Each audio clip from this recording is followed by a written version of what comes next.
Hello friends, अब हम अपने जीएसटी कोर्स का 9th चैप्टर ले रहे हैं जिसमें हम डिस्कस करेंगे time of supply.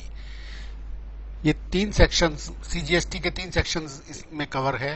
Section 12, section 13 and section 14। Section 12 time of supply of goods को कवर करता है। उसका क्लॉज 1 कहता है the liability to pay tax on goods shall arise at the time of supply as determined in accordance with the provisions of this section. जो tax pay करने की liability आएगी वो इस सेक्शन के अकॉर्डिंग जो टाइम ऑफ सप्लाई डिटरमाइन होगा goods का उस पर होगी। तो अब इस सेक्शन में क्या लिखा हुआ है वो आगे देखते हैं। 12(2) ये time of supply of goods बताता है अंडर फॉरवर्ड चार्ज, जहां पर सप्लायर को टैक्स देना है। रिवर्स चार्ज में रेसिपिएंट टैक्स देता है। तो नॉर्मल सर्कमस्टांसिस में जहां पर सप्लायर को टैक्स देना होता है उसको हम अंडर फॉरवर्ड चार्ज कहते हैं। क्लास 2 कहता है the time of supply of goods shall be the earliest of the following dates. इन जो भी नीचे डेट्स दी हुई हैं उनमें जो पहले आ जाए।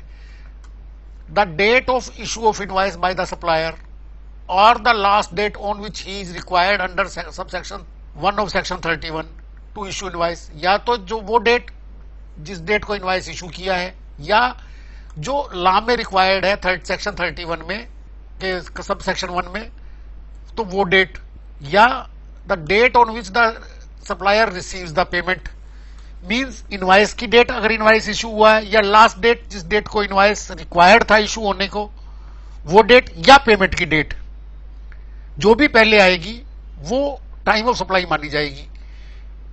ये इनवॉइस की डेट समझ में आती है कि गुड्स के जब रिमूवल होना है तो ऑन और बिफोर इनवॉइस इशू होना था, तब टैक्सेबल इवेंट होती। लेकिन इस बी क्लास ने एडवांस पेमेंट को भी टैक्सेबल इवेंट बना दिया है।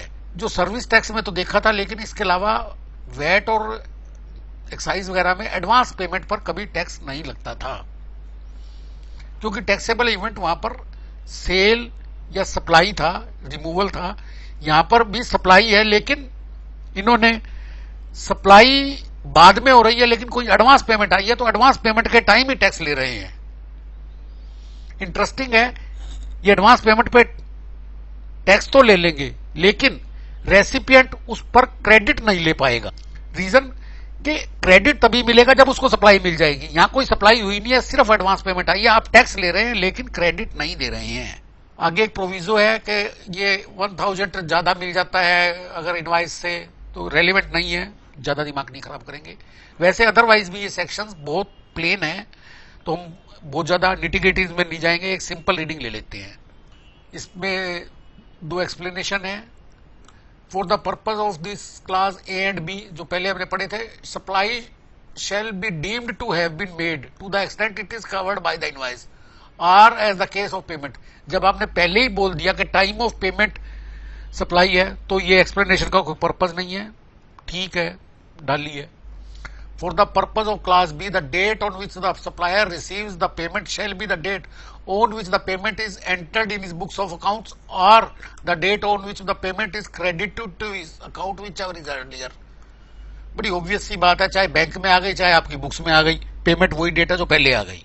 आपने चेक लेके रख लिया, अपनी बुक्स में चढ़ाया, बैंक में बाद में डाला, तो जिस डेट को आपने चेक रिसीव दिखा दिया वो है। बैंक में पहले डाल दिया, बुक्स में बाद में चढ़ा रहे हो, तो पैसे तो आपने बैंक में आ गए आपके, तो जो पहले हो। सिंपल एक बार फिर से रिवाइज करते हैं कि डेट जिस दिन इनवॉइस इशू हुआ है, या जो उसकी इशू होने की रिक्वायर्ड डेट है सप्लाई के टाइम पे जो इनवॉइस इशू होना था, या एडवांस पेमेंट जो पहले हो, date of issue of invoice या डेट ऑफ पेमेंट जो पहले हो, वो टैक्सेबल इवेंट है सप्लाई ऑफ गुड्स में अंडर फॉरवर्ड चार्ज। सेक्शन 12 का सब सेक्शन 3 रिवर्स चार्ज में जो लायबिलिटी आती है सप्लाई ऑफ गुड्स जिसमें रेसिपिएंट लायबल है, उसका टाइम ऑफ सप्लाई को डिफाइन करता है। लिखा है in case of supplies in respect of which tax is paid or liable to be paid on reverse charge basis, the time of supply shall be the earliest of the following. कौन किसका earliest भाई? पहला, the date of receipt of goods, जिस दिन माल मिल गया वो। The date of payment as entered in the books of accounts of the recipient और date on which the payment is debited in his account. जिस दिन रेसिपिएंट ने पेमेंट दे दी अपनी बुक्स में लिख के या अपने बैंक से चली गई उसके, वो डेट। तीसरा है the date immediately following 30 days from the date of issue of invoice और any other document by whatever name called in lieu thereof by the supplier. Supplier का इनवॉइस इशू होने के 30 days, बेशक आपको माल मिला है या नहीं मिला है, बेशक आपने पेमेंट दी है या नहीं दी है, अगर आपके नाम बिल काट दिया है, माल भेज दिया है, तो 30 दिन के बाद आप टैक्स देने के लायबल हैं। अब ये तो बड़ी अजीब सी बात हो गई कि मेरे नाम कोई भी इनवॉइस काट रहा है, मैं टैक्स देने के लिए लायबल हो गया, बेशक मुझे माल नहीं मिला, बेशक मैंने पेमेंट नहीं दी। तो बहुत परेशान ना हो। यहां पर ईवेबल रूल के प्रोविजन हम पहले ही डिस्कस कर चुके हैं। जब भी आपके पास सप्लाई आ रही होगी आपको इंटीमेशन मिलेगी, आप उस डिक्लेयर कर सकते हैं कि ये सप्लाई मैंने नहीं मंगवाई है। एक प्रोविजो है, provided that where it is not possible to determine the time of supply under class A और बी और C, the time of supply shall be the date of entry in the books of account of recipient of supply. जिस दिन ऊपर वालों में से नहीं हो रहा, तो जिस दिन मैंने अपनी बुक्स में चढ़ा ली है वो डेट होगी। अरे भाई यहाँ लिखा तो हुआ है रिसिप्ट ऑफ गुड्स, जहां रिसिप्ट ऑफ गुड्स होगी वो उसी दिन तो बुक्स में चढ़ाऊंगा, लेकिन ठीक है लिखते हैं। अब थोड़ा फिर से रिवाइज कर लेते हैं। अंडर फॉरवर्ड चार्ज गुड्स के केस में किस केस में earliest the date of issue of invoice, the last date on which invoice is to issued, the date on which payment is received. इन तीनों में जो अर्लीस्ट है वो अंडर फॉरवर्ड चार्ज में टैक्स टाइम ऑफ सप्लाई होगा goods का। अब रिवर्स चार्ज में कौन सा होगा? Earliest of the following, the time of receipt of goods, अगर वो पहले the date on which payment is made, और तीसरा द डेट इमीडिएटली फॉलोइंग, 30 दिन जो जिस दिन सप्लायर ने इनवॉइस इशू कर दिया उसके 30 दिन जो पहले आ जाए वो है। अगला टर्म है वाउचर्स। यहां पर एक time of supply of vouchers भी है, तो पहले समझ लेते हैं वाउचर होता क्या है। ये हमारा जो डेफिनेशन सेक्शन 2 है उसके 118 में डिफाइन किया हुआ है। Voucher means an instrument where there is an obligation to accept as consideration. Voucher एक कंसिडरेशन के तौर पर है और part thereof part consideration, किसके बदले में? For supply of goods or services are both, और where the goods or services are both to be supplied और identities of their potential suppliers, किसने माल देना है, और either indicated on the instrument itself और in related documents including the terms and conditions of use of such. बहुत बड़ी definition है, चलिए कुछ एग्जांपल से समझते हैं वाउचर के। पहला, shopping voucher which allows choice of supplies on redemption. जो वाउचर के अगेंस्ट आप जाके कोई भी सप्लाई ले सकते हैं वो एक वाउचर है। शॉपिंग वाउचर दुकान वाला देता है कि कुछ भी आप सामान ले लीजिएगा जब नेक्स्ट टाइम आए। Stored value card which allows redemption for supplies from the same or different suppliers. कोई पहले आपने पेमेंट देके कार्ड ले लिया तो उनसे आप डिफरेंट शॉप से कुछ भी वो चीज खरीद सकते हैं। जैसे हमने देखा होगा कि मेलों में कई बार पहले से वो प्रीपेड वो दे देते हैं कूपन्स, कि उसमें आप अंदर मार्केट में जाकर कुछ भी खरीद सकते हैं। चलिए कुछ एग्जांपल से समझते हैं। Shopping vouchers which allows choice of supplies on redemption, वो वाउचर्स जिस पर आप कुछ भी जाके उस वाउचर को देके चीज ले सकते हैं। दुकान वाला कई बार कूपन दे देता है कि भैया जब वापस आओ दोबारा आओ तो ये शॉपिंग वाउचर ले जाओ, आपने 10,000 का सामान खरीदा है, हम आपको 1,000 रुपए का कूपन दे रहे हैं, लेकिन आपको कैश नहीं देंगे, आप नेक्स्ट टाइम जब आएंगे तो हम आपको 1,000 रुपए की चीज दे देंगे। Stored value cards which allows redemption for supplies from the same और डिफरेंट सप्लायर्स। इसका बेस्ट एग्जाम्पल स्कूल वाले हैं। हर बड़े स्कूल वाला एनुअल फेयर करता है, जबरदस्ती बच्चों को 500 1000 रुपए के कूपन चिपका देता है, जाओ बेटा बेच के आओ। बिकते हैं नहीं, घर में रखते हैं और कहते हैं फेयर में आइएगा। और उस फेयर में जो स्टॉल्स लगे हुए हैं जो बच्चों के ही लगवा रखे हैं, कहते हैं वहां पर आप इन कूपन को यूज कर सकते हैं, हम आपसे पैसा नहीं ले रहे हैं, आपको बदले में कूपन दे रहे हैं। तो ये स्टोर्ड वैल्यू कार्ड उसी टाइप के आइटम है। प्रीपेड गेमिंग कार्ड, आजकल गेमिंग पार्लर्स खुले हुए हैं, वहां पर 500 1000 रुपए का आप कार्ड लीजिए, उसके बाद उसमें गेम के लिए। प्रीपेड कॉलिंग कार्ड, ये जिससे आप फोन कर सकते हैं। ये एग्जांपल्स थोड़े से अलग इसलिए लग रहे हैं क्योंकि मैंने ये सिंगापुर एक्साइज से उठाए हुए हैं। डिस्काउंट कार्ड्स, ये डिस्काउंट कार्ड जैसे आप कोई ऑनलाइन शॉपिंग करते हैं तो आपको डिस्काउंट आ जाता है कि जी आपने 5,000 की शॉपिंग की है, अगली बार आपको 1,000 रुपया कम मिलेगा। ये सब वाउचर्स की डेफिनेशन है। वाउचर आप हमें समझ गए होंगे। अब वाउचर का सप्लाई का टाइम क्या है? सेक्शन 12(4) है, in case of supply of vouchers by a supplier the time of supply shall be the date of issue of voucher if the supply is identified at that point. जब पता है कि यही supply मिलने वाली है तो जिस डेट को वाउचर इशू हुआ वही। अब गेमिंग कार्ड में गेम ही खेले जाने हैं तो जिस डेट को का आपने कार्ड खरीदा है, बेशक 1 महीने बाद आप जाके गेम खेलिए, तो टाइम ऑफ सप्लाई वही टाइम हो गया। लेकिन अगर आप कुछ भी उससे अलग अलग आइटम्स ले सकते हैं जब पहले से नहीं पता है तो नेचुरली आप टैक्स रेट भी डिटरमाइन नहीं कर पाएंगे। तो उस सिचुएशन में टाइम ऑफ सप्लाई उन्होंने रखा है द डेट ऑफ रिडम्पशन। जब आप रिडीम कर लेते हैं तब डिटरमाइन हो जाएगा कि आप कौन सी सप्लाई ले रहे हैं, तो वो टाइम ऑफ सप्लाई होगा। रेजिडरी प्रोविजन डाला है सेक्शन 12(5) में, where they it is not possible to determine the time of supply under the provision this ऊपर वालों में। तो पहला अगर जो रिटर्न फाइल कर दिया तो वो रिटर्न फाइल करने की डेट, और रिटर्न फाइल नहीं हुई है तो जिस डेट को पैक्स जमा हो गया वही टाइम ऑफ सप्लाई है। सॉरी, अब 12(6) ये जबरदस्त प्रोविजन डाल दिया भाई लोगों ने। Section 12(6) the time of supply to the extent it relates to an addition in the value of supply by way of interest, late fee और penalty for delayed payment of any consideration shall be the date on which supplier receives such addition in value। हमने supply दी, payment default हो गया, late आई, obviously कुछ interest मिलेगा। Interest हमारा कोई revenue source नहीं है, हमारी पेमेंट अटकी रही थी तो उसके कंपनसेशन में इंटरेस्ट या कोई लेट फी मिलती है। जैसे अब टेलीफोन का बिल लेट कर देते हैं तो लिखा होता है पेनल्टी।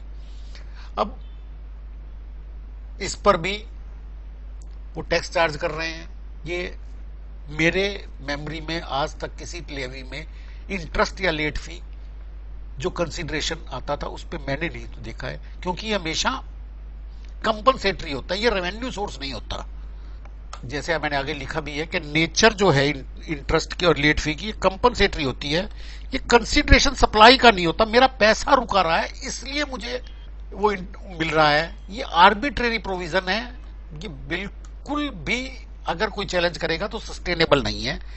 अब ऐसा ही एक प्रोविजन जो एडवांस पेमेंट जब आ रही है तब भी टैक्स ले रहे थे, उसकी बात करते हैं।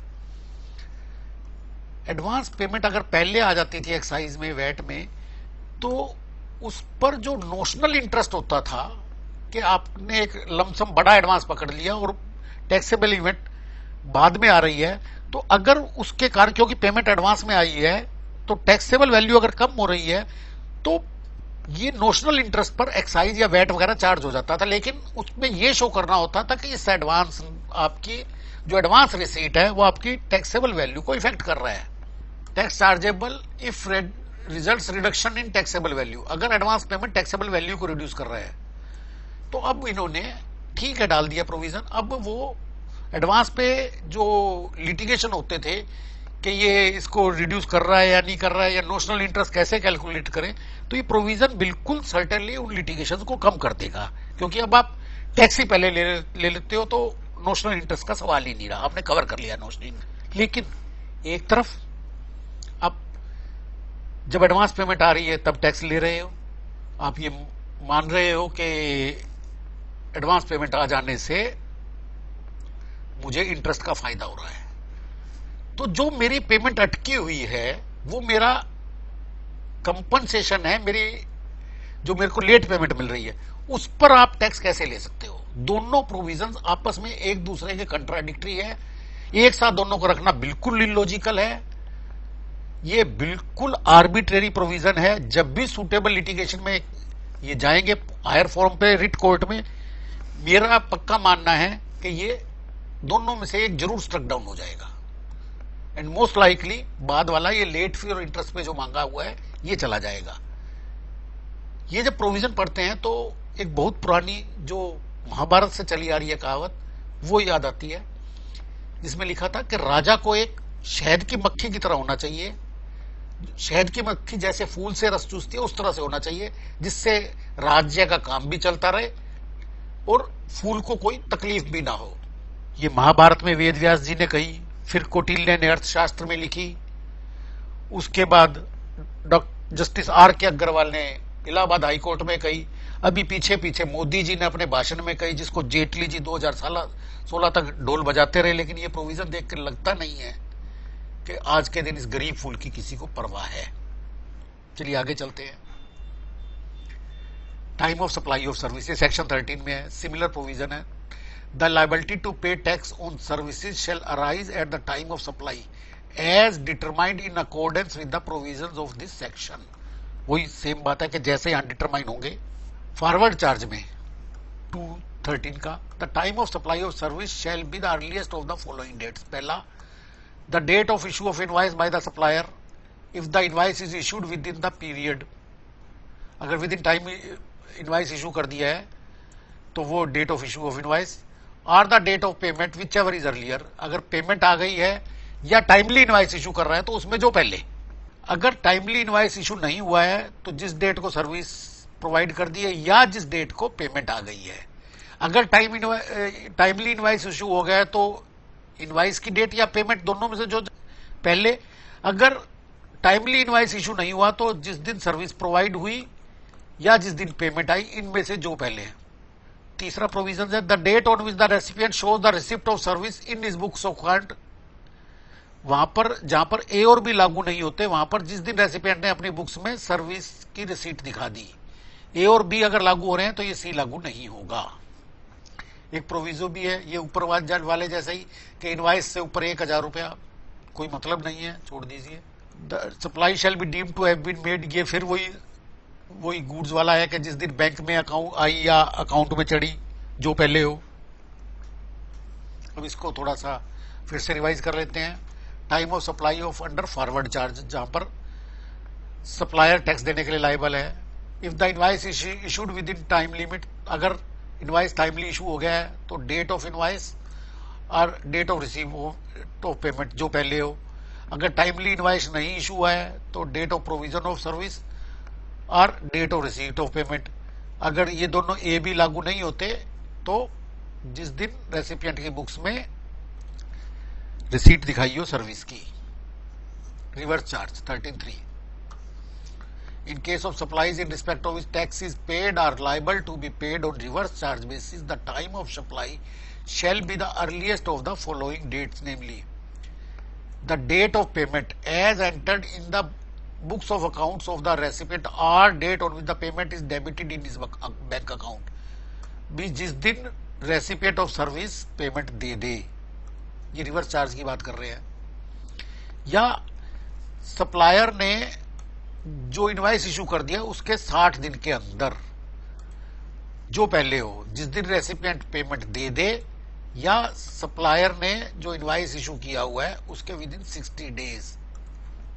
प्रोविजो फेर है कि अगर ये ए बी से डिटरमाइन नहीं हो सकती तो जिस दिन रेसिपिएंट की बुक्स में एंट्री हो। एक ये अच्छा प्रोविजो है, provided further that in case of supply by associated enterprise where the supplier of service is located outside India. अगर आप किसी एसोसिएटेड इंटरप्राइज से आउटसाइड इंडिया से सर्विस ले रहे हैं तो the time of supply shall be the date of entry in the books of accounts of the recipient of supply और द डेट ऑफ पेमेंट। या तो जिस दिन आप पेमेंट दे दें या आप अपनी बुक्स में वो सप्लाई की रिसीट दिखा दें, विच एवर इज अर्लियर, जो पहले हो। लेकिन एक चीज ध्यान करिए कि ये लाइन सप्लाई ऑफ सर्विस में तो है, लेकिन ये प्रोविजो एसोसिएटेड इंटरप्राइज से रिसीट करने वाला गुड्स में नहीं था। एक बार सोचना चाहिए कि वहां क्यों नहीं था। वहां पर गुड्स जब भी आएंगी तो वो आईजीएसटी जो लगना है वो एस सीवीडी लगना है, तो जिस दिन वो कस्टम ड्यूटी की ड्यू डेट होगी उसी दिन लग जाएगा। वहां पर अलग से टाइम ऑफ सप्लाई यहां डिफाइन करने की जरूरत ही नहीं है। जिस दिन कस्टम से वो आउट ऑफ चार्ज होगा वही उसका टाइम ऑफ सप्लाई होगा। अब एक बार फिर से रिवाइज कर लेते हैं। Time of supply of service under reverse charge, earliest of the following, the date on which the payment is debited in books of accounts और the date of payment debited in bank account, the date immediately following 60 days from the date of issue of invoice by the supplier, supplier ने जो invoice issue किया है उसके 60 days या जिस दिन payment दिए है उनमें जो जल्दी हो। अगर ए और बी से डिटरमाइन नहीं हो सकता तो जिस दिन बुक्स में रेसिपिएंट ने वो रिसीट दिखा रखी है। ये time of supply of vouchers again service में डाल रखा है, बिल्कुल आइडेंटिकल प्रोविजन है जैसा गुड्स में था। हम दोबारा इस पे टाइम नहीं खराब करेंगे। रेजिडरी प्रोविजन जो हमने पहले गुड्स में डिस्कस कर लिया था फिर वही है सर्विसेज में। इंटरेस्ट और लेट फी का भी वही बिल्कुल आइडेंटिकल प्रोविजन है पैरेलल जो गुड्स में था। हाँ, सेक्शन 14 पे अब हम आते हैं जो डिसाइड करता है time of supply in case of change in rate of tax. जब बीच में रेट ऑफ टैक्स चेंज हो रहा हो तब कैसे डिटरमाइन होगी। ये सारे प्रोविजन जो हम अब डिस्कस कर रहे हैं, जिसने पहले सर्विस टैक्स डील किया था तो ऑलमोस्ट सिमिलर है। पॉइंट ऑफ टैक्सेशन जो सर्विस टैक्स में रूल्स होते थे लेकिन अब एक्ट में है, बस इतना ही फर्क है, प्रोविजंस ऑलमोस्ट सिमिलर है। Change in rate of tax in respect of supply of goods और सर्विसेज, इसका सेक्शन कहता है not with standing anything contained in section 12 और सेक्शन 13। ओवरराइडिंग फैक्ट है जो पहले हमने दोनों सेक्शन डिस्कस किए हैं, चाहे वहां कुछ भी लिखा हो, अगर इस सेक्शन की सिचुएशन चलती है तो यही लागू होगा। The time of supply where there is a change in the rate of tax in respect of goods or services or both shall be determined in the following manner। following manner देख लेते हैं जी। पहला, in case of goods or services or both have been supplied before the change in rate, जहां supply before change in rate of tax हो गई हो तो कैसे होगा। where the invoice for the time what same has been issued and payment is also received after the change in rate of tax, the time of supply shall be the date of receipt of payment or the date of issue invoice whichever is earlier। जहां पर supply पहले हो गई है लेकिन invoice बाद में issue किया है और पेमेंट भी बाद में आई है तो टाइम ऑफ सप्लाई है जो इनमें से पहले होगा वो होगी। अगर सप्लाई चेंज आने से पहले हो गई है रेट में और इनवाइस भी बाद में इशू हो रहा है, पेमेंट भी बाद में आ रही है, लेकिन जहां पर इनवाइस पहले इशू हो गया पेमेंट बाद में आई रेट चेंज होने के, तो टाइम जो है वो टाइम ऑफ सप्लाई होगा वो इनवाइस इशू करने का डेट होगी। तीसरी सिचुएशन, ये तीनों उसी सिचुएशंस है जहां पर सप्लाई पहले हो चुकी है।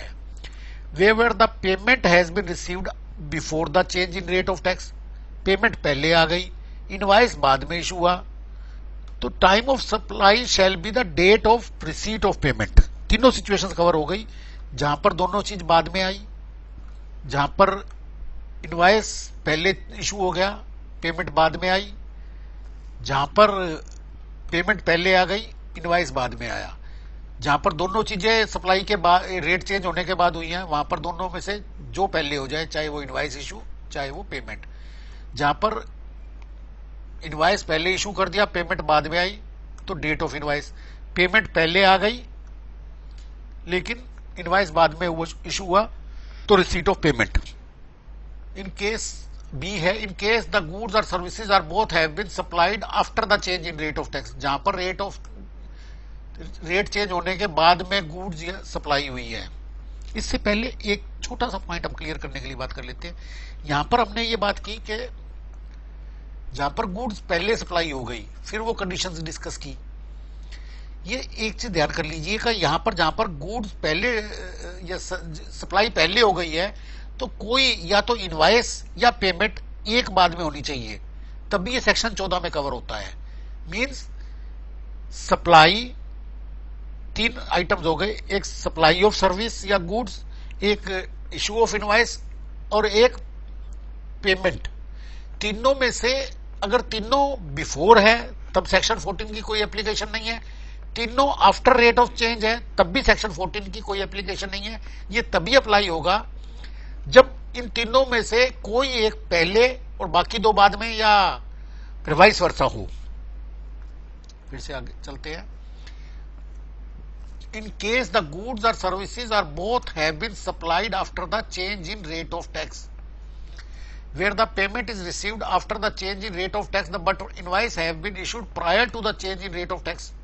सप्लाई बाद में हुई है, पेमेंट बाद में आई है, लेकिन इनवाइस पहले इशू हो गया, तो जो पेमेंट की डेट है वो होगी, सप्लाई बाद में हुई थी पेमेंट बाद में आई थी, इनवाइस पहले इशू हो गया था।